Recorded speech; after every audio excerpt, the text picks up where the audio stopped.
Hello, David. My name is Alan Roger Currie, and I'm the author of a number of books, including Mode 1, The Possibility of Sex, Ooh, Say It Again, and The Beta Male Revolution. You can find me at directapproachdating.com, directapproachdating.com, and you can also find some biographical information about me on wikipedia.org. You just got to say what's really on your mind. And that relates to two things: your desire to share her company sexually and your desire to share her company non-sexually. Some men just exclusively want to share a woman's company sexually. That's what leads to casual sex. And then there's other men who want to spend time with women both sexually and non-sexually. Now, it's rare when a man wants to spend time with a woman exclusively non-sexually for a purely platonic friendship, but every blue moon that does happen. But usually a man's interest is either in exclusively her sexual companionship or a blend of both her sexual and non-sexual companionship. So, given those two objectives, what you want to find out is this woman, does she have what it takes? Does she possess the attributes and behavioral characteristics that are going to make her an enjoyable sexual companion for you and an enjoyable non-sexual companion for you? That should be the basis of any conversation you have with a woman, particularly right when you first make her acquaintance.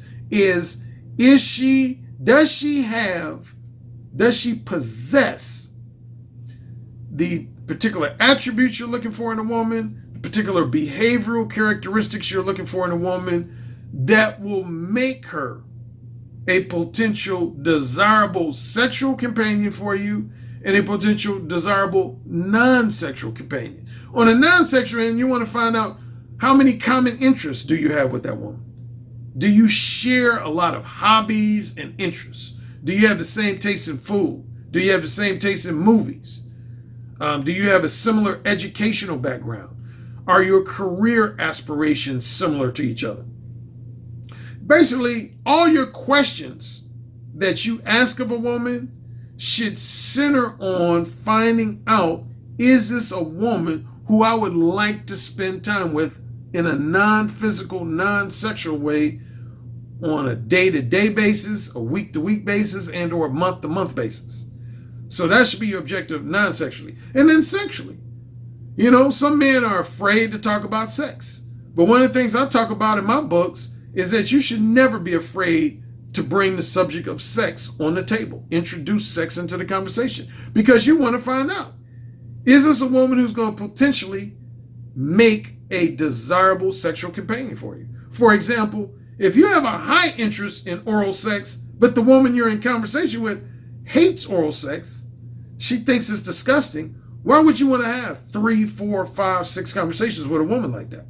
If you're exceptionally kinky, but the woman you're conversing with is exceptionally prudish, then your sexual relationship is not going to work out.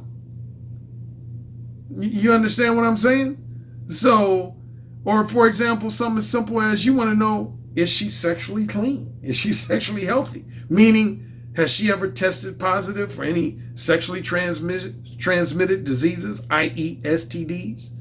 So there's some things, at least a few things you want to find out about that woman's preferences, her experiences, her sensibilities as it relates to sharing your company in a sexual manner. So there you go. Keeping all those things in mind, you should never run out of things to say. And if the woman has questions for you, you should be able to respond to her questions quickly, intelligently, and eloquently. And in some cases, provocatively and explicitly. Again, I'm Alan Roger Currie, the author of Mode 1. And David, it was my pleasure to assist you.